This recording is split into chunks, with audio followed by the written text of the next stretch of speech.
Et pourquoi organiser ce congrès maintenant? Je crois qu'on est dans une situation un peu critique par rapport à la dépression, au traitement de la dépression.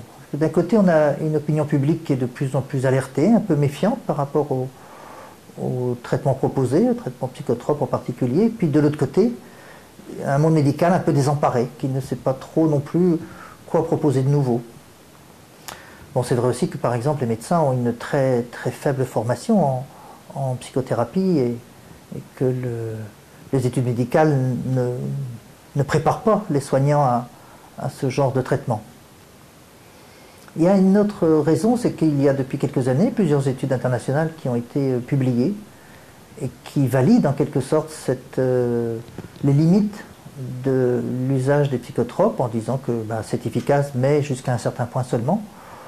Et autrement dit, il se pose la question aujourd'hui de manière très claire, qu'est-ce qu'on fait au-delà de ce point et comment on peut aider tous ces gens qui ou bien n'ont pas besoin de psychotropes ou bien ne répondent pas à ces traitements.